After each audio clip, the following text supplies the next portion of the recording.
तो स्पेयर में great Lord season का सीजन 2 आ चुका है और अगर आपने इसका सीजन 1 नहीं देखा तो उसे हमने पूरे एक वीडियो में कवर किया है। कमेंट सेक्शन में लिंक है, आप वहां से जाकर उसे देख सकते हो। तो इस सीजन की शुरुआत में हमें एक फाइट दिखाई जाती है। यहाँ पर एक हुडी पहने हुए एक लड़का फाइट कर रहा था और वो जिनसे लड़ रहा था वो बहुत ही ताकतवर थे। वो अपनी पूरी कोशिश करते हैं कि इसे हराने की, लेकिन वो इसे हरा नहीं पाते। आखिर में जीत इसी लड़के की होती है। यहाँ से सीन चेंज होते हुए तुरंत ही हमारे शू के पास आ जाता है। हम देखते हैं कि अभी इस वक्त वो अपने टूफू सेल कर रहा था क्योंकि उसने अभी तक ये काम बंद नहीं किया है। वैसे हालांकि उसके टूफू अब सबको पसंद आने लगे हैं, इस वजह से उसकी बिक्री बहुत ही ज्यादा बढ़ चुकी थी। अब वो नेगेटिव पॉइंट कलेक्ट कर तो गुजारा नहीं कर सकता था, इस वजह से यहाँ पर उसे पैसे मिल जाते थे, मगर उसे नेगेटिव पॉइंट चाहिए थे। तभी वहाँ पर एक मोटा सा आदमी आता है और वो कहता है कि उसे बहुत सारे टूफू चाहिए क्योंकि उसके घर पर पार्टी है। शू कहता है कि उसके पास अब बिल्कुल टूफू नहीं बचे, जबकि उसके हाथ में एक बाउल था। वो कहता है कि ये क्या है, तो इस पर शू कहता है बस एक ही बचा है। इस चीज से उसे नेगेटिव पॉइंट मिलते हैं। वो कहता है तो फिर एक ही दे दो, बाकी मैं और कुछ ले लूंगा। लेकिन शू कहता है कि नहीं, ये तो सैंपल के लिए था, शुरू में सबको दिखाने के लिए, इसे तो मैं खुद खाने वाला हूँ। अब शू यहाँ पर और ज्यादा नेगेटिव पॉइंट मिल जाते हैं। साथ ही साथ वो यहाँ पर इग्नोर करते हुए फोन भी चला रहा था। वैसे यहाँ पर उसके फोन में स्कूल की तरफ से मैसेज आया हुआ था, उनकी पेरेंट्स टीचर मीटिंग होने वाली है और इसके लिए खुद पेरेंट्स ने ही हाँ की है। इसके बाद अब सीन चेंज होता है और हम देखते हैं कि अब रात हो चुकी थी। असल में उनकी पेरेंट्स टीचर मीटिंग रात को ही होने वाली थी। यहाँ पर स्कूल की तरफ से पूरी तैयारी कर ली गई थी। अब जितने भी पेरेंट्स आ रहे थे वो स्टूडेंट का कार्ड देखते हुए आ रहे थे क्योंकि वहाँ पर सिर्फ पेरेंट्स को ही एंट्री देना अलाउ है। तभी एक बंदा वहाँ पर एक कार्ड दिखाता है जिसमें शू की फोटो बनी हुई थी और जो बाहर था वो उसे अंदर जाने देता है। असल में हम देखते हैं कि ये तो शू है, वैसे भी शू के कोई पेरेंट्स नहीं है, इसलिए वो खुद यहाँ पर आया हुआ था। अंदर आने के बाद यहाँ पर अभी बाकी पेरेंट्स बात कर रहे थे कि असल में उनके बच्चे जो हैं उन्होंने बताया कि उस रूइन के अंदर एक लड़का था जो कि उनकी क्लास का था और उसने कई सारे स्केलेटन मॉन्स्टर को खत्म कर दिया। यहाँ पर वो कह रहे थे कि उन्होंने सुना है कि उसने 10 को एक साथ मारा था, लेकिन तभी शू वहाँ पर आता है और बताता है कि उसने 10 नहीं बल्कि 50 को एक साथ मारा था। अब वो लोग उसे देखकर समझ रहे थे कि ये शायद शू का फादर है, लेकिन तभी वहाँ पर शू के टीचर आ जाते हैं और कहते हैं कि अरे तुम्हारे पेरेंट्स कहाँ पर हैं। ये सुनकर वो सभी लोग शॉक थे और शू को यहाँ पर थोड़े से नेगेटिव पॉइंट्स मिलते हैं। शू बताता है कि वो अनाथ है, इस वजह से वो खुद यहाँ पर आया है। इसके बाद अब वो उसे बैठ जाने देते हैं और फिर पेरेंट्स टीचर मीटिंग को शुरू करते हैं। वो कह रहे थे कि मैं जानता हूँ कि आप लोगों ने ये मीटिंग का क्यों कहा था। इस चीज पर सामने बैठा आदमी भड़क पड़ता है और कहता है कि जब पता है तो तुमने इतनी बड़ी बात गलती से कैसे की। असल में यहाँ पर सभी पेरेंट्स का कहना था कि उनके बच्चों को इतनी बड़ी प्रॉब्लम में डाला गया, वहाँ पर उनकी जान भी जा सकती थी। इस बात पर टीचर कहते हैं कि हाँ मैं समझ सकता हूँ, पर अभी भी जानते हैं कि हम उन्हें पूरी परमिशन के साथ लेकर गए थे। हमने पहले यही बताया था कि रूइन बहुत ही खतरनाक जगह है और हम बस ट्रेनिंग के लिए वहाँ जा रहे हैं, लेकिन हालात बिगड़ गए और अचानक से रूइन के ओपन होने के कारण ऐसा हुआ। लेकिन जब वो आदमी कहने लगता है कि अगली बार ऐसा नहीं होगा, इसकी क्या गारंटी है, और अभी जो गलती हुई उस पर तुम क्या कहना चाहोगे। अब वो टीचर यहाँ पर कहने लगता है कि अगर अचानक से ऐसी कोई प्रॉब्लम आ जाती है तो इस पर हम कुछ नहीं कर सकते, फिर भी अगर आप चाहो तो आप अपने स्टूडेंट को स्कूल से निकाल सकते हो, हम नहीं रोकेंगे। अब इस पर वो पेरेंट्स बात करने लगे थे क्योंकि वो सोच रहे थे कि वो स्टूडेंट को वहाँ स्कूल में नहीं पढ़ाने देंगे। वैसे तभी शू कहने लगता है कि एक बात तो बताइए, जो स्टूडेंट स्कूल नहीं छोड़ रहे क्या उन्हें कोई स्पेशल चीज मिलेगी, मतलब कोई उन्हें रूइंस पर, मतलब क्योंकि उन्होंने रूइन पार किया है। इस चीज पर शू के टीचर बताते हैं कि हाँ बिल्कुल उन्होंने बात की है और उन सभी स्टूडेंट को कुछ अवार्ड मिलेगा, साथ ही साथ यहाँ पर उन्हें कुछ ट्रेजर आइटम्स भी दिए जाएंगे। शू इस चीज पर बहुत ज्यादा खुश था और अब बाकी सारे पेरेंट्स सोचने लगे थे। वैसे टीचर ये भी कह रहा था कि आप ही सोचिए, हमारे स्कूल में पढ़ते हुए आपका बच्चा इतना स्ट्रॉन्ग हो गया है कि उसने एक रूइन में सरवाइव कर लिया और ये आगे भी अगर हुआ तो इससे वो और भी ज्यादा स्ट्रॉन्ग बनेगा। अब सभी पेरेंट्स वापस से सोच में पड़ जाते हैं कि उन्हें क्या करना चाहिए, पर इस बात वो समझ जाते हैं हाँ इस चीज में उनके बच्चों को ही अच्छा है क्योंकि वो स्ट्रॉन्ग बन रहे हैं, और इस वजह से अब एक एक करके सभी पेरेंट्स यहाँ पर अपने बच्चों को स्कूल में पढ़ाने की परमिशन दे देते हैं। इसके बाद सीन चेंज होता है। हम देखते हैं कि शू वहाँ से वापस अपने घर पर आ चुका था। घर पर आकर इस वक्त वो अपने उस स्टार सिस्टम को एक्टिवेट करते हुए उस लकी व्हील को स्पिन कर रहा था, जहाँ पर उसे कुछ भी काम कर नहीं मिलता, बस उसे खाने की ही चीज मिलती जा रही थी और उसके पास टूफू का ढेर लग जाता है। वैसे वो स्पिन करते करते थक भी गया था, इस वजह से अब वो वहीं पर लेट जाता है। हम देखते हैं कि अब वो अपने पाँव से स्पिन कर रहा था। अचानक से पाँव से पहले स्पिन करते ही उसे एक अजीब सा फ्रूट मिलता है जो कि अभी तक उसे कभी नहीं मिला था। उसने जैसे उसे खाया तो उसकी पूरी बॉडी में एक एनर्जी फ्लो करने लगी, साथ ही उसकी बॉडी के आसपास भी वो एनर्जी फ्लो कर रही थी। उसे बहुत ही ज्यादा रिलैक्स फील हो रहा था। लेकिन जब वो वापस से उस फ्रूट का असर खत्म होने के बाद चेक करता है तो यहाँ पर उसकी पावर में कोई डिफरेंस नहीं आया था। मतलब वो जितना स्ट्रॉन्ग पहले था उतना ही है, उसकी पावर बड़ी नहीं थी। वो सोच रहा था कि क्या हुआ, इस फ्रूट का आखिर असर क्या था, पर फिर वो ज्यादा नहीं सोचता और वहाँ से बाहर आ जाता है। बाहर आने के बाद सामने उसे मास्टर ली दिखते हैं। वो अभी सोच रहा था कि मुझे मास्टर ली को थैंक यू कहना चाहिए, क्योंकि उनकी ही ट्रेनिंग की वजह से मैं वहाँ सरवाइव कर पाया। अब वो वहाँ आगे आ जाता है और ट्रेनिंग के लिए तैयार हो जाता है। मास्टर ली कहते हैं कि तुम भी हेवनली अवेकन ग्रुप में ज्वाइन होना सोच रहे हो, तो इस पर शू कहता है कि हाँ मैं सोच तो रहा हूँ, पर अभी तक मैंने कुछ पक्का फाइनल नहीं किया है। मुझे नहीं पता कि आखिर वो लोग करते क्या है। इस चीज पर मास्टर ली कहने लगते हैं कि असल में वो पूरी दुनिया को प्रोटेक्ट करते हैं, जिससे कि सभी लोग खुश रह पाए। इस पर शू कहने लगता है कि फिर वो मुझे ज्वाइन करने की क्या जरूरत, मैं और मेरी बहन खुश रह रहे हैं, इससे ज्यादा मुझे और क्या चाहिए, और इतना तो मैं कमा ही लेता हूँ कि हम दोनों खुश रह सकें। लेकिन इस पर मास्टर ली कहने लगते हैं कि नहीं, ये जो हेवनली अवेकन ग्रुप है ये सिर्फ वो तुम्हें और तुम्हारी बहन के ऊपर नहीं है, बल्कि इसमें पूरी दुनिया के बारे में सोचा जाता है। वो ये भी बताते हैं कि कुछ लोग अवेकिंग के बाद बहुत ज्यादा पावरफुल बन जाते हैं, तो ये जो है अवेकन हेवनली अवेकन ग्रुप ये उस पावर को बैलेंस रख सकता है, क्योंकि जो ज्यादा पावरफुल है वो दुनिया पर राज कर सकता है, मगर ये ग्रुप मेंटेन करता है कि हर कोई सेव कर रह सके और बुरे लोगों को रोका जा सके। शो कहता है कि ठीक है, मुझे ये सब ज्यादा समझ में नहीं आ रहा। वैसे इसके बाद मास्टर ली उसकी ट्रेनिंग कराना शुरू करते हैं। वो बताते हैं कि हम हमारी तलवार से एनर्जी के फ्लो को कंट्रोल कर सकते हैं, इसके लिए तुम्हें थोड़ी मेहनत करनी होगी, और वो ऐसा करके भी दिखाते हैं कि ये कैसे किया जाता है। साथ ही वो ये भी कहते हैं कि इसके लिए बहुत ज्यादा ध्यान लगाना पड़ता है, क्योंकि एनर्जी के फ्लो को खुद कंट्रोल करना आसान नहीं है, लेकिन अपनी तलवार से उसे कन्वर्ट करते हुए उसके फ्लो को संभाल पाना थोड़ा सा मुश्किल हो सकता है। शू पूछता है कि आपके हिसाब से ये कब तक कर पाऊंगा मैं। इस चीज पर टीचर कहने लगते हैं कि तुम्हें तो टाइम लगेगा, क्योंकि मुझे भी इसमें बहुत ज्यादा टाइम लगा था। अब शू अपनी तलवार को उठा लेता है और एनर्जी के फ्लो को चेक करने की कोशिश करता है और फिर उसका यूज करता है। वो पहले ही बार में उसे कर पा रहा था, उसे तो ये बहुत ही आसान लग रहा था, पर वो कह रहा था कि ये तो आसान हो गया। इस चीज पर मास्टर ली शॉक थे। शू को यहाँ पर नेगेटिव पॉइंट्स मिलते हैं और इसके बाद मास्टर ली वहाँ अपने घर में जाकर जोर से चिल्लाते हैं, क्योंकि उन्हें लग रहा था कि शू को भी उतना ही टाइम लगेगा जितना ही उन्हें लगा था। वैसे अगले दिन हम देखते हैं कि शू ने अपने दोस्त जियांग को अपने घर बुलाया हुआ था। वो वहाँ पर आता है और देखता है कि शू का घर बहुत ही साफ सुथरा और बहुत ही अच्छा है। वो कहता है कि लगता है तुमने आज पहली बार किसी को अपने घर बुलाया है, वैसे तुम्हें बाकी लोगों से भी दोस्ती करनी चाहिए, ये तुम्हारे लिए ही अच्छा होगा। पर शू कहता है कि नहीं, वो बस मेरा टाइम वेस्ट करेंगे। इसके बाद अब जब जियांग वहाँ बैठ गया था तो शू उससे कहता है कि क्या मैं तुमसे एक चीज मांग सकता हूँ। जियांग पूछता है कि क्या, तो इस पर शू कहता है कि उसे जियांग के खून की 3 बूंदें चाहिए। ये सुनकर जियांग शॉक था, पर वो कहता है कि अब शू शॉक हो जाता है और पूछता है कि क्या तुम मुझसे ये पूछोगे नहीं कि मुझे किस लिए चाहिए। अब इस चीज पर जियांग कहने लगता है कि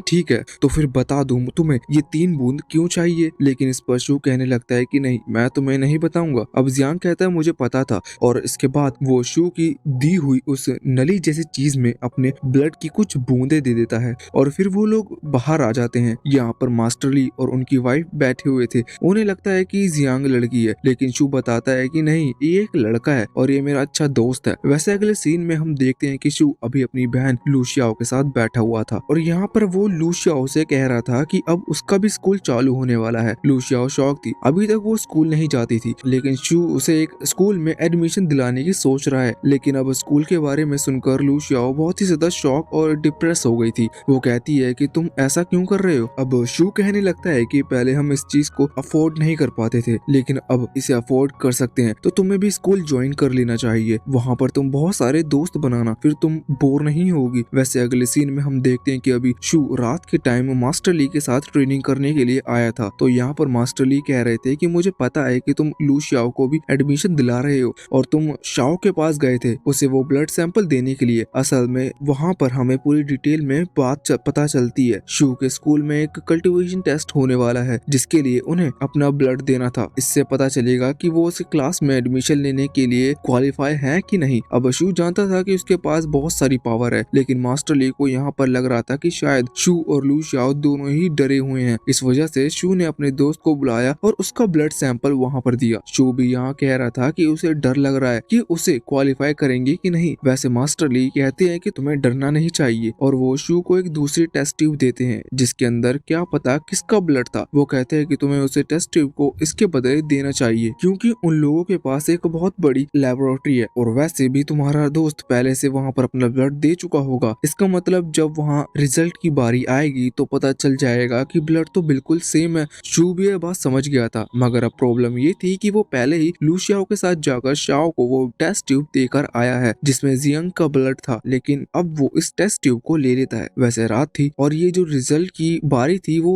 टेस्ट कल होने वाला था। वो कल उस टेस्ट ट्यूब को खोलने वाले हैं इसलिए रात का टाइम है टेस्ट ट्यूब बदलने के लिए। शू तुरंत ही लूशियाओ के साथ आता है और वो अभी सो रही थी तो वो उसे जबरदस्ती उठाता है। वैसे अब वो उसे बताता है कि उसे बहुत जरूरी काम है और इसके लिए उसे वो स्पिरिट की जरूरत है। यहाँ पर वो अभी उस चोर की स्पिरिट की बात कर रहा था जिसे हमने सीजन 1 में देखा था। यहाँ पर लूशिया उसे तुरंत ही समन कर लेती है और इसके बाद शू उसे वो टेस्ट ट्यूब दे देता है और देते हुए कहता है कि उसे स्कूल के अंदर जाकर इस टेस्ट ट्यूब को उसकी वाली टेस्ट ट्यूब से बदलना है। वैसा यहाँ पर वो जो स्पिरिट थी वो बहुत ही तेज हंस रही थी और इसका कारण ये है कि शू ने सीजन 1 के अंदर अपनी वो खास पिल उस स्पिरिट के अंदर डाली थी जिस वजह से वो अजीब अजीब व्यवहार करती है। वैसे इसके बाद हम देखते हैं कि अभी लूशिया और शू दोनों ही छुपकर बैठे हुए थे और शू कह रहा था कि तुम अपनी स्पिरिट को कंट्रोल करो, लेकिन वो बताती है कि ये स्पिरिट अपने आप काम करती है, उसे ऐसा करने की जरूरत नहीं। अब दूसरी तरफ हम देखते हैं कि वो स्पिरिट वहाँ स्कूल में पहुंच चुकी थी। वहाँ स्कूल के अंदर बहुत सारे गार्ड्स थे जो कि रात को वहाँ पर निगरानी रखते हैं, साथ ही सीसीटीवी कैमरा भी लगा हुआ था। लेकिन वो स्पिरिट किसी तरह से वहाँ पर पहुंच चारों तरफ रास्ता ढूंढने लगती है। यहाँ पर लूशियाओ उसे कंट्रोल कर पा रही थी, इस वजह से शू वहाँ का रास्ता बताता है और किसी तरह से अब वो स्पिरिट उस कमरे में पहुंच चुकी थी।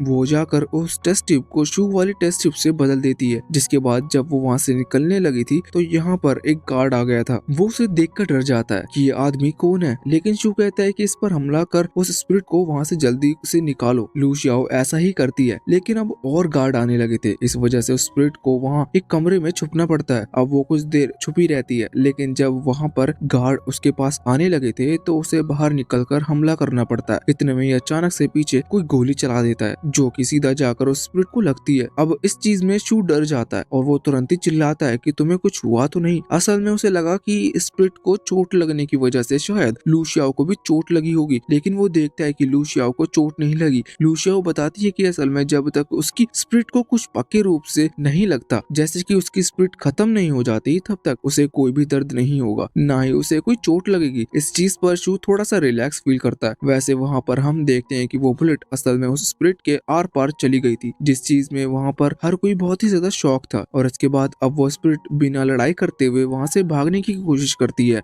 और वो बाहर उस खिड़की से कूद जाती है। वो लोग ये देखकर शॉक थे। यहाँ पर स्नाइपर्स भी अभी उस पर नजर रखे हुए थे, लेकिन उनकी गोलियां चलाने से ही पहले वो स्पिरिट वहाँ से भाग चुकी थी। अभी सुबह होने वाली थी। इस तरफ हम देखते हैं कि शू और लूशियाओ दोनों ही वापस अपने घर जाने लगते हैं और वहाँ पर जब ये बात सभी को पता चलती है तो वो देखने लगे थे कि आखिर ये जो आदमी था ये यहाँ पर क्या चोरी करने के लिए आया था। अभी शाओ भी वहाँ पर आया था और चेक कर रहा था, लेकिन वहाँ पर जो भी काम की चीज थी उनका डोर अभी भी लॉक था। वो सोच रहे थे कि आखिर ये आदमी यहाँ पर आया क्यों। उनमें से एक कहता है कि शायद इसका कारण हो सकता है कि उसे पता ही ना हो इनकी चाबियां कहाँ हैं, या फिर वो बस ऐसे ही पैसे वगैरह चुराने के लिए आया हो, उसका कोई मेन मोटिव ना हो। अब वो लोग ये बात मान लेते हैं। यहाँ से सीन चेंज होता है। हम देखते हैं कि अब सुबह हो चुकी थी और शू लूशियाओ इस वक्त मास्टर ली के घर के सामने वो मास्टर ली को बाहर बुलाते हैं और यहाँ पर शू उन्हें टेस्ट ट्यूब देते हुए कहता है कि असल में जब वो टेस्ट ट्यूब देने जा रहे थे तभी अचानक से वहाँ स्कूल में फायरिंग होने लगी, इस वजह से मैं डर गया और नहीं जा पाया। अब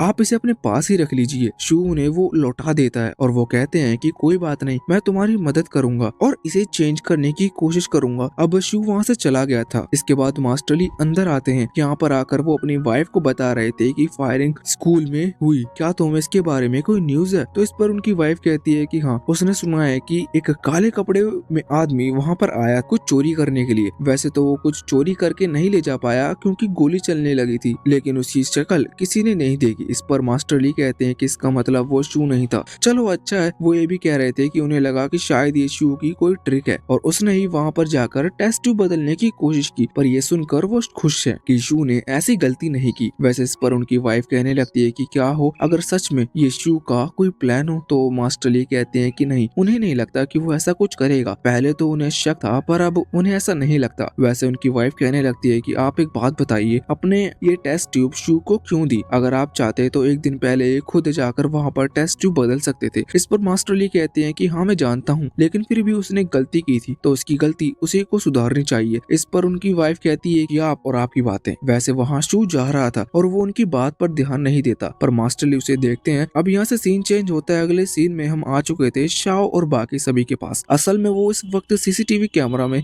उसी स्प्रिट को देख रहे थे। वो स्प्रिट यहाँ पर जोर जोर से हंस रही थी, लेकिन वो समझ नहीं पा रहे थे कि आखिर ये स्प्रिट असल में है क्या। उन्हें तो ऐसा नहीं लग रहा था कि ये वो कोई आदमी है, तो ये हंस क्यों रहा है, मगर शाओ को लग रहा था कि ये शायद उनके ऊपर हंस रहा है। इस वजह से अभी वो बहुत ही ज्यादा गुस्सा हो रहा था। तभी वहाँ पर एक आदमी आकर बताता है कि उन्होंने सारी चीजों पर फिंगरप्रिंट चेक कर लिए, लेकिन उन्हें सिर्फ वहाँ पर शाओ के ही फिंगरप्रिंट मिले हैं और बाकी चीजों पे तो फिंगरप्रिंट थे ही नहीं, सिर्फ टेस्ट ट्यूब पर ये फिंगरप्रिंट है। असल में शाओ ने ही वो टेस्ट ट्यूब सबसे कलेक्ट किए, इसलिए उसके फिंगरप्रिंट होना नॉर्मल बात है। वो शौक था कि आखिर ये यहाँ पर करने के आया था। इसके बाद सीन चेंज होता है। हम देखते हैं कि शू और लू शाओ इस वक्त एक शॉप पर बैठे खाना खा रहे थे। शू कह रहा था कि कल से तुम्हारा स्कूल शुरू होने वाला है, लेकिन लू शाओ इस चीज पर बहुत ही ज्यादा गुस्सा थी। वैसे शू अभी फ्यूरी की तरफ बहुत ही खतरनाक तरीके से देख रहा था, इसलिए फ्यूरी को लग रहा था कि शू कुछ गड़बड़ करने वाला है, इसलिए अभी वो डर रहा था। वैसे यहाँ असल में लाने के बाद उन्होंने इसका नाम फ्यूरी रखा है। अब इसके बाद यहाँ से सीन चेंज होता है। हम देखते हैं कि वो घर पर आ चुके थे। शू यहाँ पर अभी फ्यूरी को एक फ्रूट दिखा रहा था और कह रहा था कि ये मैं तुम्हें दे सकता हूँ, लेकिन इसके लिए तुम्हें मेरे काम करना होगा।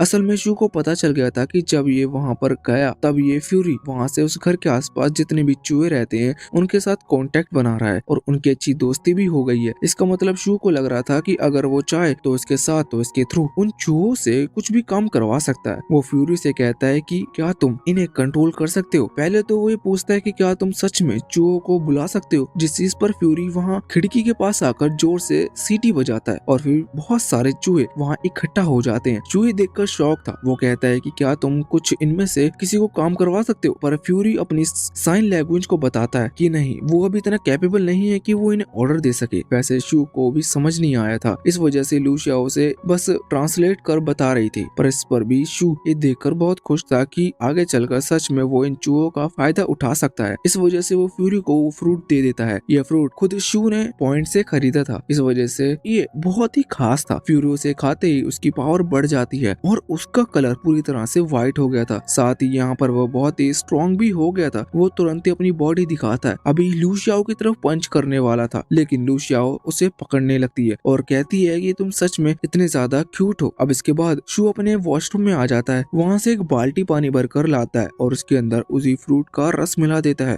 जो कि फ्रूट उसने उसे फ्यूरी को दिया था। और इसके बाद वो कहता है कि यहाँ पर बाहर जितने भी चूहे हैं तुम ये पानी उन्हें पिला दो। ये देखकर फ्यूरी शॉक था। वो कहता है कि तुमने इस फ्रूट को वेस्ट कर दिया, इससे अच्छा तो तुम मुझे खाने को दे सकते थे। शू को भी समझ नहीं आ रहा था, लेकिन लू शाओ से ट्रांसलेट कर बताती जा रही थी। इसके बाद अब फ्यूरी शू की बात मान लेता है। वो एक छोटे ढक्कन जैसी चीज में, जो कि एक उनके लिए बाल्टी बराबर है, उसमें थोड़ा थोड़ा पानी एक चूहे को पिलाते जा रहा था। जैसे ही चूहा उस पानी को पीता है तो वो पूरी तरह से हेल्थी हो जाता है। साथ ही यहाँ पर उनके बहुत सारे कूल तरीके के बाल भी निकल आते हैं। साथ ही वो पहले से ज्यादा इंटेलिजेंट हो चुके थे। फ्यूरी यहाँ पर उन्हें जो भी ऑर्डर दे रहा था वो मान रहे थे, मगर इसके बाद फ्यूरी उन सभी को वहाँ से जाने को कह देता है। अभी शू लू शाओ से पूछ रहा था कि ये साइन लैंग्वेज क्या तुम मुझे सिखा सकती हो, क्योंकि मुझे फ्यूरी के साथ कम्युनिकेट करने में थोड़ी प्रॉब्लम होती है। इस चीज पर लू शाओ कहती है कि ये कोई कल्टीवेशन या फिर पढ़ाई लिखाई जैसी चीज नहीं है, तुम बस देख कर ही उसे समझ सकते हो। अब शू सोच रहा था कि वो क्या करे। इसके बाद उसे एक आइडिया आता है और वो तुरंत ही फ्यूरी को उठाकर अपने टैबलेट के पास ले आता है। वो कहता है कि इसके अंदर तुम रोज इंग्लिश सीख सकते हो, इसके बाद मुझे लिखकर बताना कि तुम क्या कर रहे हो। अब फ्यूरी बहुत ज्यादा परेशान था, लेकिन शू उससे कहता है कि कोई बहाना नहीं चलेगा। अब जब वो स्कूल से आएगा तब हर रोज उसका होमवर्क चेक करेगा। अब यहाँ से सीन चेंज हो गया था। हम देखते हैं कि रात हो चुकी थी और अभी लू शाओ सो चुकी थी, लेकिन उसे कुछ भी आवाज आती और जब तक वो उठकर अपने लिविंग रूम में आती है तो वहाँ पर शू अभी जग रहा था।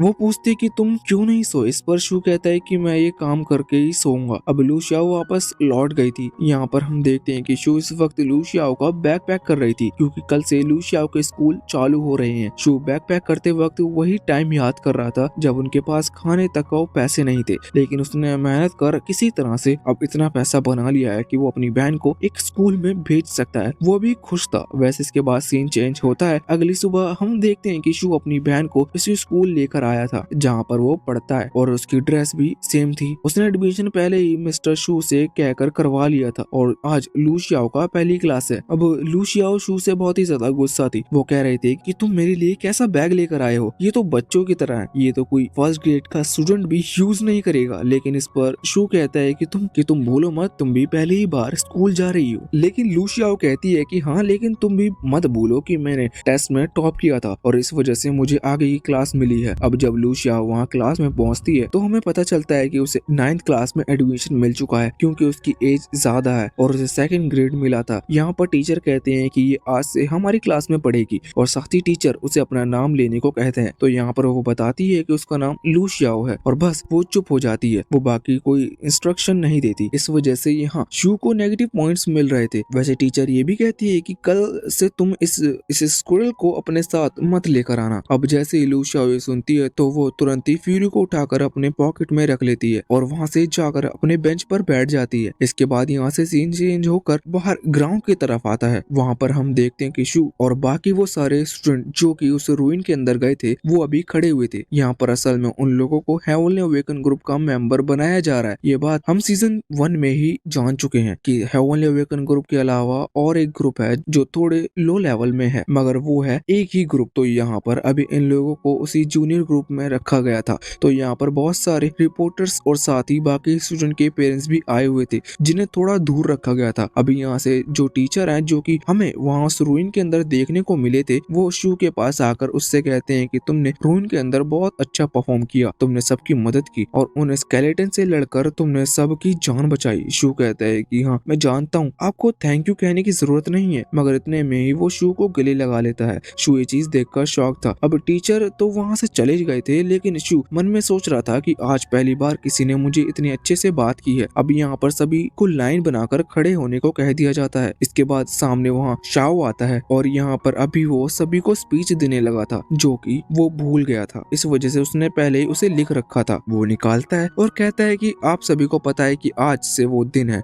जिस दिन आपको हमें ज्वाइन करना है। आप भले ही कम लेवल पर हो लेकिन मैं पहले ही बता दूं कि ये रास्ता बिल्कुल भी आसान नहीं होगा। आपको लोगों की रक्षा करनी होगी और अपने मदरलैंड को प्रोटेक्ट करना होगा। सभी इसके लिए मोटिवेट थे, पर शाओ कह रहा था कि ये बहुत ही खतरनाक काम है। मैं पहले ही बता दूं कि तुम्हारी जान भी जा सकती है, पर तुम्हें अपनी जान की फिक्र नहीं करनी, तुम्हें बस सामने वालों से लड़ना होगा। इसके बाद अब वो वहाँ से उन सभी को शपथ लेने को कहता है और सभी स्टूडेंट उनकी बात दोहराते हैं। अब जब ये सब पूरी हो चुका था तो शू वहाँ से आगे बढ़ रहा था कि तभी अचानक से उसके जो नेगेटिव पॉइंट्स है वो बहुत ही तेजी से बढ़ने लगते हैं। शू समझ जाता है कि शायद लूशियाओ किसी को परेशान कर रही है, मगर वो पॉइंट इतने ज्यादा थे कि शू भी चिंता में आ गया था कि आखिर लूशियाओ क्या कर रही है। अब तभी वहाँ पर लूशियाओ के टीचर आ जाते हैं। वो कहते हैं कि लूशियाओ किसकी बेटी है, उसके पेरेंट्स कहाँ पर हैं। फिर उन्हें शू दिखता है। वो कहते हैं कि तुम्हारी बहन को देखो, वो आज स्कूल के पहले ही दिन सभी को परेशान कर रही है। शू तुरंत ही वहाँ पहुँचता है। पहले तो हम पहुँचते हैं, हम देखते हैं कि अभी जो सभी पेरेंट्स थे जिनके बच्चों को लूशियाओ ने परेशान किया था वो लूशियाओ पर चिल्ला रहे थे और कह रहे थे कि आखिर तुम्हारे पेरेंट्स कहाँ पर हैं, क्या उन्होंने तुम्हें यही सब सिखाया है। जिस पर लूशियाओ को गुस्सा आ जाता है, लेकिन वो आगे बढ़े इससे पहले ही वहाँ शू आ गया था। वो लूशियाओ को रोक देता है और कहता है कि पेरेंट्स की जरूरत नहीं है, आपको कुछ भी कहना है तो आप मुझसे कह सकते हो। अब वो बताते हैं कि लूशियाओ ने उनके बच्चे को परेशान किया है और साथ ही साथ यहाँ पर वो सीसीटीवी फुटेज भी दिखाते हैं जिसमें हम देखते हैं कि लूशियाओ बैठी हुई थी। सभी बच्चे उससे बात करने के लिए आए थे लेकिन वो फ्यूरी को देखकर डर जाते हैं और गिर जाते हैं। साथ ही यहाँ पर किसी को तो चोट भी लग गई थी और लूशियाओ भी उनसे अच्छे से बात नहीं कर रही थी। शू लूशियाओ को वहाँ पर बाहर खड़े होने को कह देता है और यहाँ पर उनसे माफी मांगने लगता है। अभी लूशियाओ खिड़की से अंदर देखती है तो शू सभी से माफी मांग रहा था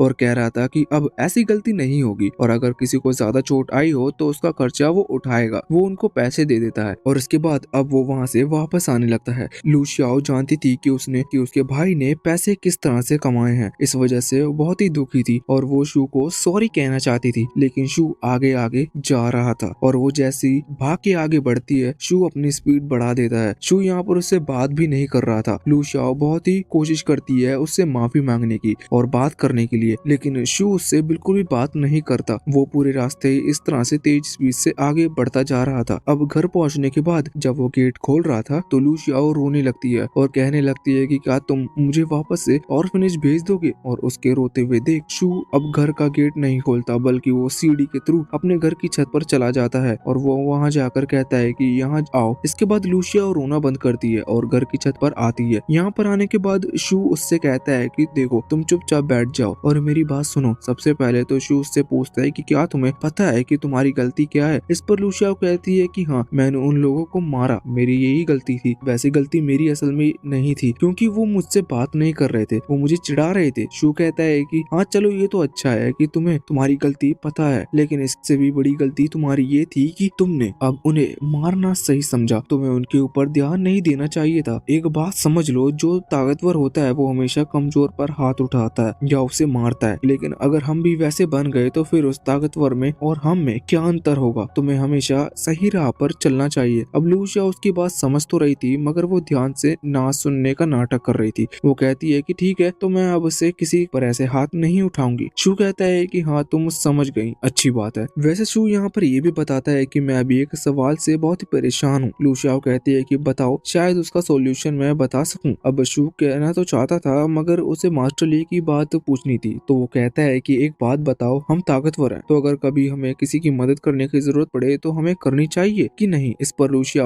बिना कुछ सोचे समझे कहने लगती है कि हाँ बिल्कुल करनी चाहिए। शू तो शौक था। फिर लूशिया कहती है कि देखो, अभी तुम ही सोचो कि अभी ओल्ड मैन यहाँ पर वो मास्टर ली की बात कर रही थी, अगर उनके ऊपर कभी कोई खतरा आता है तो क्या हम उनकी मदद नहीं करेंगे? मैं तो पक्का उनकी मदद करूंगी। वो कहती है कि मास्टर ली ने और उनकी वाइफ यानी कि उनकी आंटी ने उनकी बहुत मदद की है, इसलिए वो उन्हें कभी नहीं बुला सकते। शू कहता है कि मैं उन दोनों की बात नहीं कर रहा, मैं कह रहा हूँ कि जिसे हम जानते नहीं, जिसका हमें नाम नहीं पता, यहाँ तक कि हमें ये भी नहीं पता कि वो अच्छा है कि बुरा। अगर वो कभी हमें मदद के लिए कहेगा तो क्या हम उनकी मदद करेंगे? अबे बात सुनकर लूशिया थोड़ी सी सोच में पड़ गई थी। वो कहती है कि अच्छा ये है, तुम अच्छे कामों की बात कर रहे हो। तो वो कहती है कि हाँ तुम ये कर सकते हो अगर तुम एक सुपर शू बन जाते हो। वैसे अच्छा है, अगर तुम एक सुपर शू बन गए तो तुम फेमस हो जाओगे। शू कहता है कि नहीं, मैं वैसी बात नहीं कर रहा हूँ। वैसे सुपर शू शब्द सुनकर शू को भी थोड़ा इसके बारे में अच्छा लगा था। अब यहाँ पर लूशिया शू से पूछने लगती है कि तुमने मुझे कहा कि वो मुझे चिढ़ा रहे थे तो मुझे उन्हें मारना नहीं चाहिए था, तो ये बात बताओ कि अगर फिर कभी कोई मुझे परेशान करने लगा फिर? तो इस पर शू कहता है कि चिंता मत करो, अगर तुम्हें कोई परेशान करेगा तो उससे पहले तुम चलो ये तो ठीक है, लेकिन कभी तुम नहीं हुए, तुम कहीं गए हो तो ऐसे में कोई अगर मुझे मारेगा फिर मैं क्या करूंगी? तो शू कहता है कि फिर तुम भी उसे मारना। लूशिया खुश हो जाती है और वो कहने लगती है कि अगर कोई मुझे जान से मारने की कोशिश करेगा तो शू कहता है कि फिर तुम भी उसे जान से मार देना। शू खड़ा हो गया था और अब वहाँ से नीचे आने लगता है, लेकिन लूशिया कहती है कि क्या हो कि अगर पूरी दुनिया हमारे खिलाफ हो जाए और सब हमें मारना चाहते हो, फिर तुम क्या करोगे? शू कहता है कि फिर मैं पूरी दुनिया को ही खत्म कर दूंगा और मैं इसके लिए एक पल भी नहीं सोचूंगा। हम सबसे पहले एक लड़के को अभी ट्रेनिंग करते हुए देखते हैं। उसके मास्टर अभी वही टेक्निक सिखा रहे थे जो कि मास्टर ली शू को सिखा रहे हैं। यहाँ पर हमें पता चलता है कि ये जो लड़का है ये असल में और कोई नहीं बल्कि मास्टर ली ही है। ये उनकी बचपन की याद है। अभी वो मास्टर वही टेक्निक सिखा रहे थे तो मास्टर ली रो रहे थे कि नहीं, उन्हें इसमें बहुत ज्यादा मेहनत लग रही है और वो कर नहीं पा रहे हैं, लेकिन फिर भी वो हार नहीं मानते और उनके मास्टर के कहने के मुताबिक जैसा वो कह रहे थे वैसा ही करते जाते हैं। अब इस तरह से तलवार चलाते रहने के बाद उनके जो मास्टर थे वो उनसे कह रहे थे कि तुम्हें तो 20 साल लगेंगे इस टेक्निक को सीखने के लिए। इस चीज पर मास्टर ली दुखी हो जाते हैं और रोने लगते हैं और कहते हैं कि 20 साल, फिर तो मैं ये सीखना ही नहीं चाहता। पर मास्टर कहते हैं कि नहीं, तुम मेहनत करो, तुम शायद पहले ही सीख जाओगे। अब पूरा एक दिन तक ट्रेनिंग करने के बाद करीबन 20,000 बार वो अपनी तलवार को स्ट्राइक कर चुके थे, पर फिर भी अभी तक उसमें से वो एनर्जी वेव नहीं निकल रही थी जो कि निकलनी चाहिए। इस चीज पर उनके मास्टर कहते हैं कि तुम इस चीज के लिए नहीं बन रहे हो, एक दिन में ही रिजल्ट दिखना स्टार्ट हो जाता है, चिंता मत करो, कल मैं तुम्हें और सिखाऊंगा, फिर शायद तुम इस टेक्निक को जल्दी सीख पाओ। अब यहाँ से सीन चेंज होता है और अब हम करंट टाइम में आते हैं। हम देखते हैं कि इस वक्त मास्टर ली बैठे हुए थे और थोड़े टेंशन में लग रहे थे। उनकी वाइफ वहाँ पर आती है और पूछती है कि क्या हुआ, आप चिंता क्यों कर रहे हो? तो इस पर मास्टर ली कहते हैं कि चिंता की बात ही है, मैंने जब शू को ये टेक्निक सिखाई तो उसने तुरंत ही इसे परफॉर्म कर लिया, जबकि मुझे पूरे 2 साल लगे थे इस टेक्निक को सीखने में और शू अभी तक मेरे साथ सिर्फ 2 महीने से ही ट्रेनिंग कर रहा है और ये टेक्निक तो मैंने अभी उसे बताई थी। यहाँ पर मेरे मास्टर ने जो एक दिन में इस टेक्निक को सीखने की बात कही थी, क्या वो सच है? वैसे इसके बाद जब वो वहाँ खिड़की खिड़की की तरफ आते हैं तो हम देखते हैं कि शू अभी प्रैक्टिस कर रहा है। वो यहाँ पर तलवार हिलाते वक्त जोर जोर से चिल्ला रहा था। मास्टर ली बाहर आकर कहते हैं कि खुद को स्ट्रॉन्ग बनाने के लिए तुम्हें ऐसे जोर जोर से चिल्लाने की जरूरत नहीं, रात हो चुकी है, पड़ोसी परेशान होंगे। पर शू कहता है कि उसे ऐसे चिल्लाने से और ज्यादा पावर मिल रही है, और सच में तलवार बार बार स्ट्राइक करने से उसकी एबिलिटी बढ़ रही थी और उसके अंदर ही अंदर ऐसा महसूस हो रहा है। ये चीज सुनकर मास्टर ली और ज्यादा शॉक हो गए थे और वो अंदर से ही थोड़ा जेलस फील कर रहे थे। वैसे वो ये भी कहते हैं कि देखो, तुम्हें ट्रेनिंग एक परफेक्ट अमाउंट में करनी होगी। अगर तुम ज्यादा ट्रेनिंग करोगे तो इससे तुम्हें बाद में तकलीफ हो सकती है। शू भी अपने पेट पर हाथ रखकर कहता है कि हाँ, ना जाने मुझे क्यों पेट में दर्द हो रहा है। इसके बाद हम देखते हैं कि जब शू ट्रेनिंग करता है तो वो एक दूसरी जगह पर आ जाता है और ये जगह वहाँ आसमान में थी। अभी वो बहुत सारे बादलों के सामने था और इस टेक्निक को इस तरह से समझा जा सकता है कि जब वो अपनी तलवार हिलाता है तो उससे वो सामने के काले बादल शेक हो रहे थे। और मास्टर ली का कहना ये है कि शू तब इस टेक्निक को परफेक्टली सीख जाएगा जब वो बिना किसी तकलीफ के एक बार तलवार हिलाते ही उन बादलों को बारिश करने पर मजबूर कर दे। इसलिए शू बार बार अपनी तलवार हिलाते हुए उन बादलों पर कोशिश कर रहा था। अब अगले दिन हम देखते हैं कि ट्रेनिंग का साइड इफेक्ट सच में होता जा रहा था और शू का पेट बहुत तेज दर्द करने लगता है। वो कह रहा था कि अब उसे अपनी प्रैक्टिस पर थोड़ा ज्यादा ध्यान देना होगा कि उसे कितने टाइम ये करना है और कितने टाइम नहीं, वरना इस चीज में उसे बहुत ज्यादा प्रॉब्लम हो सकती है। वैसे तभी वो twinkle twinkle little star poem पढ़ना चालू करता है अपने स्टार सिस्टम में जाने के लिए। पर अचानक से वहाँ पर से लू शाओ आवाज लगाती है क्योंकि उसने ये सुन लिया था। वो कह रही थी, तुम घंटे भर से अंदर बैठे हुए हो, क्या तुम्हारा पेट खराब है? मगर तुरंत ही शू बाहर आता है और यहाँ पर वो कह रही थी कि वॉशरूम में गाना कौन गाता है और वैसे भी ट्विंकल ट्विंकल लिटिल स्टार आज के जमाने में कौन सिंग करता है। शू से समझाने लगता है कि नहीं, वो ऐसा नहीं गा रहा था। अब वो उसे एक वेबसाइट दिखाता है जिसके ऊपर टूर के बारे में लिखा हुआ था। ये देखकर लू शाओ शॉक थी। वो पूछती है कि क्या हम कहीं बाहर घूमने के लिए जा रहे हैं? शू कहता है कि हाँ, मैं हाई स्कूल में आ चुका हूँ, अगले साल शायद मैं ये ग्रेजुएट कर स्कूल से बाहर चला जाऊँ, मतलब फिर से मैं सीनियर हो जाऊंगा। इस वजह से फिर मुझे स्टूडेंट वाला ट्रीटमेंट नहीं मिल सकता। असल में वहाँ पर स्टूडेंट के लिए हाफ प्राइस में टिकट मिलती है, तो इसलिए शू कह रहा था कि ग्रेजुएशन से पहले मैं चाहता हूँ कि हम कहीं घूमने चलें। लू शाओ तो इस चीज पर बहुत ही ज्यादा खुश थी। वैसे शू ने एक जगह भी देख ली थी जाने के लिए। लू शाओ खुश होकर बोलती है कि हाँ, हम कहाँ जा रहे हैं? शू कहता है कि वहीं जाकर देख लेना। वैसे अब ट्रेन बुक करने की बारी थी। शू ट्रेन बुक कर रहा था। वो थोड़ी स्लो ट्रेन बुक करता है, उन्हें जाना दूर है और ट्रेन को पहुंचने में 22 घंटे लगेंगे। ये देखकर लू शाओ कहती है कि हम फास्ट ट्रेन भी बुक कर सकते हैं, पर शू कहता है कि नहीं, वो ज्यादा महंगी आ रही है। लू शाओ कहती है कि तुम्हें आधे प्राइस में टिकट मिल रही है, तुम्हें और क्या चाहिए? तुम्हारा नाम शू नहीं बल्कि कंजूस होना चाहिए था। इसके बाद अब सीन चेंज होता है। हम देखते हैं कि शू अभी मास्टर ली के सामने खड़ा हुआ था। अभी मास्टर ली उसे वही प्रैक्टिस करवाने वाले थे जो कि उसने कल की थी और वो कह रहे थे कि तुम्हें जल्द से जल्द इस चीज में कामयाब होना होगा। वैसे वो उसे आज नई चीजें बताते हैं। वो कहते हैं कि देखो, अभी तुम प्रेशर के साथ अपनी तलवार को सामने की तरफ स्ट्राइक करते हो, उस काले बादल को बारिश होने पर मजबूर करते हो, पर तुम्हें यहाँ पर अपने प्रेशर के साथ स्पीड की भी हेल्प लेनी होगी। फिर तुम तेजी से जब उसे करोगे तो इससे बादल अपने आप ही हल पर कंबाइन होने लगेंगे। मगर इस चीज में सीखने में तुम्हें बहुत टाइम लगेगा और तुम डिमोटिवेट मत होना। अब शू सेम वैसे ही प्रैक्टिस करने लगता है। अभी बहुत देर बाद जब शू कामयाब नहीं हो रहा था तो मास्टर ली अपनी मेंटल पावर से वहीं जाने का फैसला करते हैं जहाँ पर शू प्रैक्टिस कर रहा है। वो वहाँ पर आकर देखते हैं कि शू अपनी तलवार को बिल्कुल सही तरीके से हिला रहा था। शू थोड़ा फोकस कर इस बार अपनी तलवार को हिलाता है, जिस वजह से उसकी तलवार से एक वेव निकलती है और साथ ही साथ वहाँ की जो एयर थी, शू अचानक से उसे कंट्रोल करने में कामयाब हो गया था और यहीं से वो टेक्निक शुरू होती है। इस एयर की वजह से जो डार्क क्लाउड थे वो पीछे की तरफ से उड़ते हुए वहीं सामने जहाँ शू ने स्ट्राइक किया था वहाँ पर कंबाइन होने लगे थे।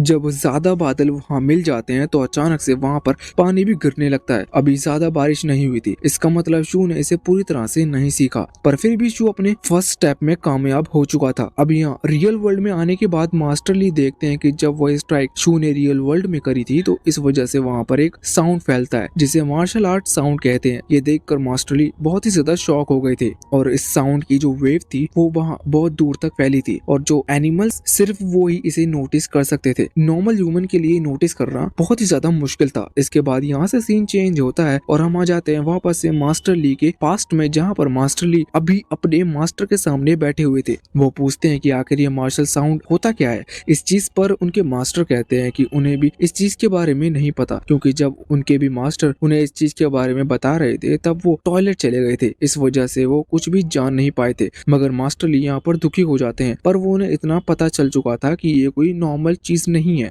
और शायद अब के टाइम में उन्हें ये बात पता हो, लेकिन वो शू को अभी बता नहीं रहे थे। और वो अभी शू से इतना ज्यादा जेलस फील कर रहे थे कि शू को बहुत सारे पॉइंट्स मिल रहे थे। साथ ही साथ यहाँ पर वो इस चीज से ज्यादा जेलस थे कि शू ने उस मार्शल आर्ट साउंड के साथ साथ वहाँ उन बादलों में रेन भी करा ली थी, मगर ज्यादा नहीं पर फिर भी थोड़ी। अब यहाँ पर शू अपनी प्रैक्टिस रोक कर मास्टर ली से कहता है कि क्या आपने भी वो नोटिस किया, मैंने वहाँ पर पानी गिरते हुए देखा, भले ही थोड़ा लेकिन फिर भी देखा। इस चीज पर मास्टर ली कहने लगते हैं कि तुम्हें इतनी छोटी सी चीज से सेटिस्फाइड नहीं होना चाहिए। मैं जिस ट्रेनिंग की बात कर रहा हूँ उस ट्रेनिंग के बाद तुम तेज बारिश कर पाओगे, और इस चीज को सी ऑफ की कहते हैं। और की का क्या मतलब है इस एनर्जी में। इसके बाद मास्टर ली वहीं बैठ गए थे और शू ट्रेनिंग करने लगता है। कुछ देर की ट्रेनिंग के बाद वो बताता है कि आप एक वेकेशन ले सकते हो, मतलब आप छुट्टी ले सकते हो, क्योंकि शू और लू शाओ दोनों ही कहीं घूमने के लिए जा रहे हैं। इस पर मास्टर ली कहते हैं कि हाँ ये तो बहुत अच्छी बात है। अब उस दिन का सीन आता है जब शू उस ट्रिप पर जाने वाला था। हम देखते हैं कि वो लोग तैयारी कर रहे थे और लू शाओ बहुत ही ज्यादा खुश थी। अब वो लोग स्टेशन की तरफ निकलते हैं। लू शाओ को अभी बहुत ज्यादा मजा आ रहा था। स्टेशन पर पहुंचने के बाद सभी लोग अभी शू को देख रहे थे, क्योंकि शू एक बड़ा सा पिंक कलर का सूटकेस लेकर आया था जो कि उसे बिल्कुल पसंद नहीं था, पर उनके पास सिर्फ यही है लाने के लिए। इस वजह से वो लू शाओ पर गुस्सा कर रहा था कि तुमने तब मुझे ये पिंक सूटकेस लेने को क्यों कहा था। अब जब वो सूटकेस चेकिंग के लिए मशीन के अंदर डालते हैं तो वहाँ आगे आने के बाद वो लड़का पूछता है कि लड़के क्या ये पिंक सूटकेस तुम्हारा है। शू इस चीज पर और इरिटेट हो रहा था, क्योंकि वो नहीं चाहता था कि कोई उसे पिंक सूटकेस के साथ देखे। पर फिर वो लड़का कहता है कि अच्छा ये तुम्हारा नहीं है, मगर यहाँ पर शू कहता है कि नहीं वो मेरा ही है। अब जब वो सूटकेस चेक करता है तो वो आदमी बताता है कि यहाँ पर कि उसके अंदर तो कोई एनिमल है। शू कहता है कि नहीं नहीं आप गलत समझ रहे हो, उसमें कोई एनिमल नहीं है। शू सूटकेस खोलता है और गोल्ड को बाहर निकालता है। वो बताता है कि ये सिर्फ एक सॉफ्ट टॉय है। वो उसे हिला रहा था, वो उसे हिला भी रहा था और दिखा रहा था कि इसके अंदर बस कॉटन भरा हुआ है। लेकिन तभी अचानक से वहाँ पास में से कुछ पैसेंजर निकल कर जाते हैं और उनके हाथ में वही चिप्स का पैकेट था जो कि लू शाओ फ्यूरी को खिलाती है। उन्हें देखकर ही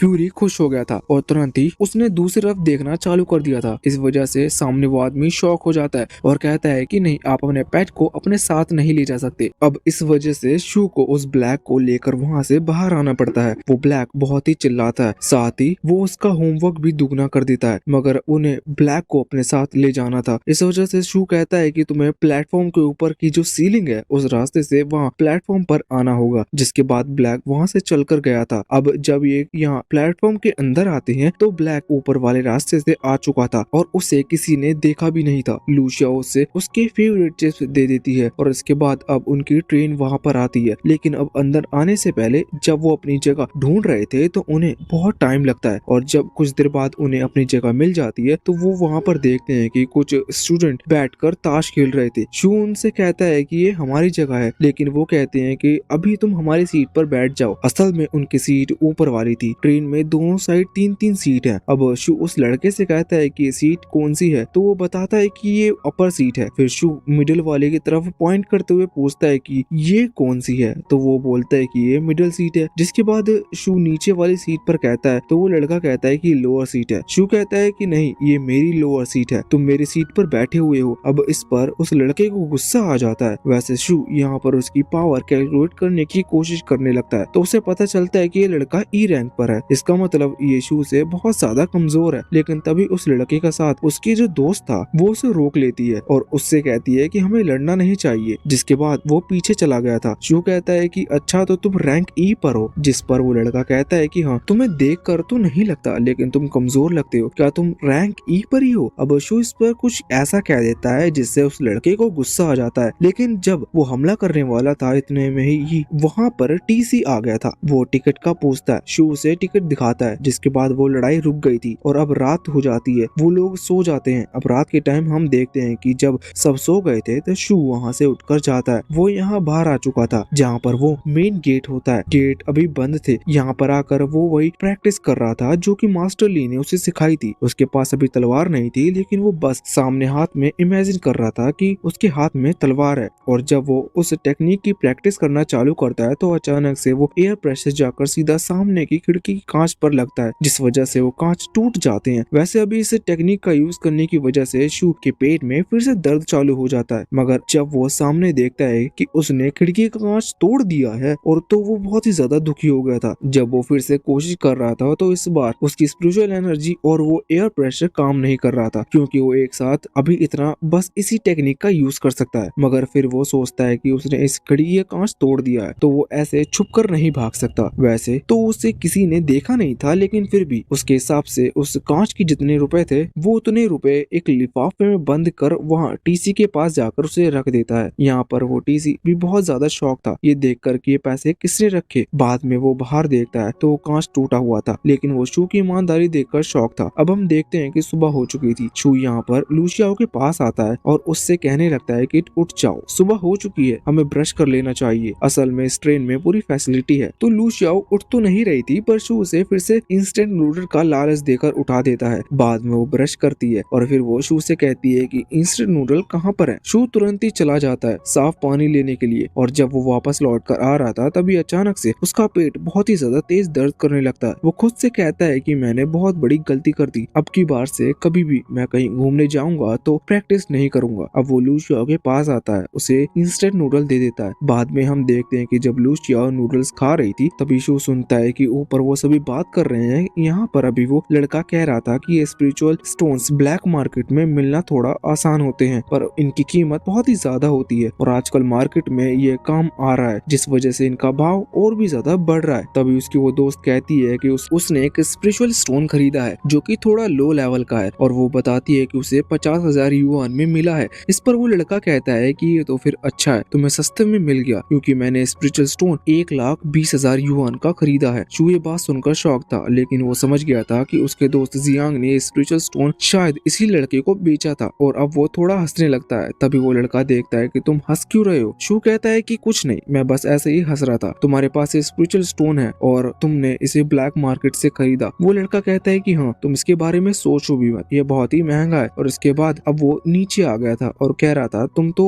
इंस्टेंट नूडल खा रहे हो, तुम्हारे पास इतने पैसे कहाँ से आएंगे। मगर लूसियाओ कहती है कि देखो, तुम दोनों को लड़ना है तो लड़ो, लेकिन मेरे इंस्टेंट नूडल को इसके बीच में मत लाओ। अब यहाँ पर शू अपनी वो बुक निकालता है, मतलब डायरी निकालता है, जिसमें उसकी फाइनेंस इंफॉर्मेशन लिखी हुई है। वो कहने लगता है कि तुम सेकंड रैंक पर हो। सेकंड रैंक यहाँ पर मतलब था 2 रैंक नहीं, बल्कि ई रैंक पर ही है वो, लेकिन सेकंड रैंक उसके ग्रुप के अंदर की बात कर रहा था। शू अपनी वो डायरी दिखाते हुए कहता है कि जरा इसमें देखो। वो लड़का देखता है कि शू तो हेवनली अवेकन ग्रुप का मेंबर है, लेकिन वो छोटे वाले मतलब उससे नीचे वाले ग्राउंड नेटवर्क का है। लेकिन वो लड़का ये देखकर बहुत ज्यादा शॉक हो गया था। इसका साफ मतलब यही था कि शू उसका सीनियर है, और इस वजह से अब शू को नेगेटिव पॉइंट्स मिल रहे थे, क्योंकि वो यहाँ पर जितने भी दोस्त थे वो सभी शॉक हो चुके थे। वहाँ पर बाकी लोग भी बहुत ज्यादा शॉक थे। यहाँ पर उनके ग्रुप की जो लड़की थी वो कह रही थी कि इसका मतलब शू रैंक डी के ऊपर है, तभी उसे सीनियर क्लास मिली हुई है। और इसके बाद शू अपने पास से वो स्पिरिचुअल स्टोन दिखाता है जिसे उसने पहले सेल किया था। असल में उन्हें हर महीने स्टोन मिलते हैं, इसलिए शू को और भी स्टोन मिल चुके हैं। वो कहता है कि तुम ब्लैक मार्केट से इसे खरीद रहे हो, चिंता मत करो, ये बात मैं किसी को नहीं बताऊंगा। वैसे वो लड़का चाहता था यहाँ पर शू उसे खरीदने की बात कर सकता था, पर नॉर्मल बात है, ब्लैक मार्केट जैसी बात वो किसी सीनियर से नहीं कह सकता, ये उसे प्रॉब्लम में डाल सकती है। और उसे नहीं पता था कि अगर वो शू उससे पूछेगा तो शू